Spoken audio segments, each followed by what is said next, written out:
페라리라고 했습니다. 이재명 대통령의 이탈리아 방문에 대해 함께 동행한 우리 기업인이 멜로니 이탈리아 총리의 일처리 속도가 페라리 같다고 했습니다. 그런데 페라리를 움직이게 한 것은 이재명 대통령의 외교였습니다. 취임 1년 멜로니 총리와 3번의 정상회담이 있었습니다. 우리 기업의 부담이 되었던 규정이 사라졌습니다. 동포들 공인가이드 자격증 민원도 해결했습니다.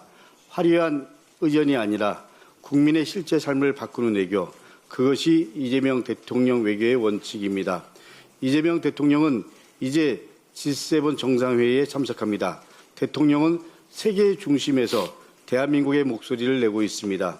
저는 오늘 이 자리에서 진심으로 그리고 절박한 마음으로 말씀드립니다. 대통령은 모든 것을 걸고 대한민국을 위해 뛰고 있습니다. 그런데 우리는 지금 무엇을 하고 있습니까? 저는 대표님을 포함해서 우리 지도부 모두에게 묻습니다. 대통령이 달리는 동안 우리는 혹여 브레이크를 밟고 있지는 않았습니까? 어제 한 말이 다르고 오늘 하는 말이 다릅니다. 하나가 되져가면서 분열의 목소리를 냅니다.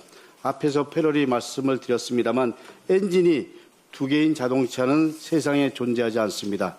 지금 민주당에 필요한 것은 하나의 엔진입니다. 세계 무대에서 그리고 우리 국민의 삶을 위해 혼신을 다하는 대통령의 마음을 진심으로 이해하고 당이 하나가 돼서 제대로 뒷받침해야 합니다. 선거평가 문제에 대해서도 한 말씀 드립니다. 지방선거가 끝난 뒤 우리 당은 선거평가위원회를 구성해서 백서를 발간하겠다고 입장을 밝혔습니다. 선거를 평가하고 그리고 기록으로 남기는 일은 당연히 필요합니다. 잘한 것은 잘한 대로, 잘못한 것은 잘못한 대로 냉정하게 복귀해야 합니다. 그런데 저는 한 가지 우려를 말씀드리지 않을 수 없습니다. 평가의 핵심은 결과가 아니라 과정입니다. 무엇보다 중요한 것은 평가의 객관성과 그리고 독립성입니다. 선거에 책임 있는 사람들이 스스로 평가하는 방식으로는 국민과 당원의 신뢰를 얻기 어렵습니다. 축구 경기에서 패배한 감독과 코치진이 경기 평가서를 직접 작성한다면 누가 그 결과를 신뢰하겠습니까? 백서는 책임을 정리하는 문서가 아니라 책임을 회피하는 문서가 되어서는 안 됩니다. 이번 지방선거 과정에서 국민들께서는 분명한 경고를 보내주셨습니다.